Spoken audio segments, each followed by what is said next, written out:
Someday we'll flower in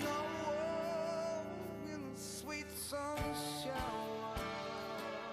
John built his first Harley right before we got married. He built it in the living room of the house I had and pushed it out the front door. His favorite thing to do was build motorcycles, of course. He thought about motorcycles all the time. He kept a pad and pencil right by the bed because he would dream about it, and he'd wake up and draw out whatever he dreamed about. So that was quite a passion. Whatever John did, he was passionate about it. On the weekends, we all got together and took off on our motorcycles and always went somewhere. We traveled all over California and Nevada. It was a lot of fun. Didn't used to have sissy bars on the bikes, and I did fall off one time, but after that, John decided sissy bars were in order, so he wouldn't lose me anymore. Up in Roseville, California, just a few miles from John's original shop, are John's former partners, Bill and Harry Holland. I met John on the way to Angels Camp. He was broke down alongside the road. So we stopped and helped him out and continued on and went to Angels Camp, and after that we just became good friends. John Harmon and Harry Holland, and later Bill Holland, started a motorcycle company up in the Sacramento area. I believe it was in Roseville. And these people were creative geniuses. He had some ideas on this front end that he hadn't really been working on yet, and that he shared with me. John taught me how to weld, but he taught me everything about the front end, how to do it. And then a couple years down the road, for whatever reason, him and my brother, they split the company up. I stayed with John, and so John and I partnered up. And at that point, I was in charge of building all the front ends, and he was in charge of building the frames. The whole front end sold for $150 back in the 70s. It cost us $50 to chrome the front end. I made $50. John took $50 and paid the material costs out of everything like that. His frames were sleek and laid out type of affairs versus the ones that looked like modified Harley-Davidsons. John was always thinking about how to increase performance. Frames were just unique in that they were light, all chromoly frames. It's just the material that is used. It's just a stronger tubing that is able to flex without cracking as bad. Well, all the front ends were made with 4130 chromoly. John actually required a certificate for aircraft quality. Wanted to make sure that when you were going down the highway, it was going to stay under you. One thing with John, anything he built, he wanted to be safe. Well, what was unique about the front end was the lower girders, or the bottom part of the girder had like a spring in the back leg, and then rockers on the front of it. Instead of having your springs and all the,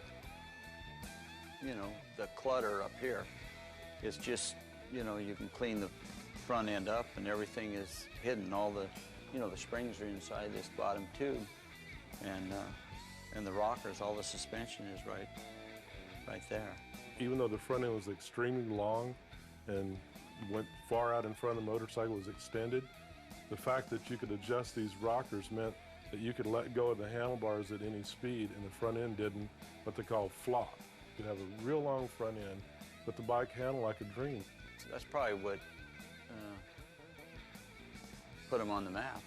There's not another one out there that's, with an internal spring like that. It's just not there. You figure 30, 35 years ago, even after they basically kind of went away, nobody else has done it. I think his biggest mark in this industry will stay of the front end and chassis that he designed and how well it worked. It was superior. You'd have had it been on the back. We road raced these babies.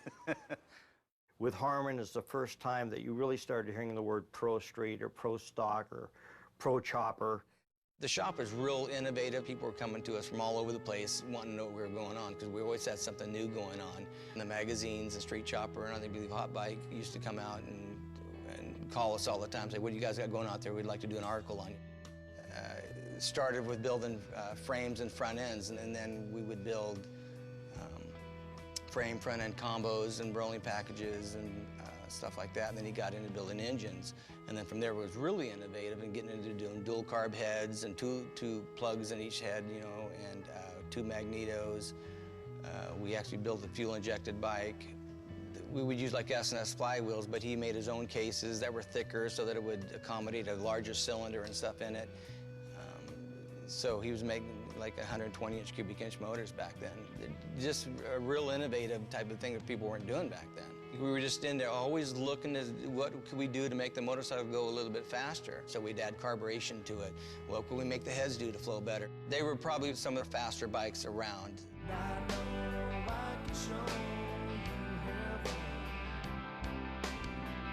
At the time, I didn't think of us being pioneers or anything like that, but when I look back on it, we really were.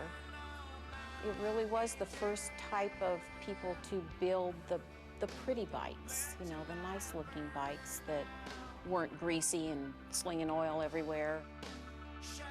He was a perfectionist. Sometimes it's a quality that can almost be a defect because you can't let things alone. You know, you just keep working on it, and it's not perfect enough all the time. But John was definitely a perfectionist, and we made sure that when the front end or frame left our shop, that it had to be pretty much perfect.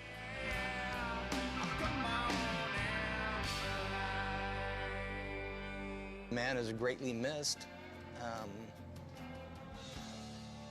No, I don't know what to say other than, you know, it's just a person of his caliber and his skills. What a waste for someone like that to be gone at such an early age. I always tell people he lived more life in 40 years than most people ever do in their whole life. So it was sad that he died so young, but he did live a lot of life in his short time. And then I'm gonna start crying, so we got. He was just a great man, you know, a good father, a good husband, and he contributed a lot to the motorcycle industry. And he died way too young.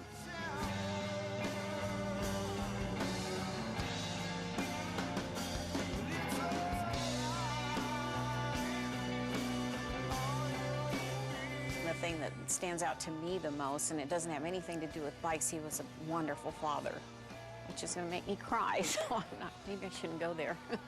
But he was a great dad to his son. That's his best legacy as far as I'm concerned.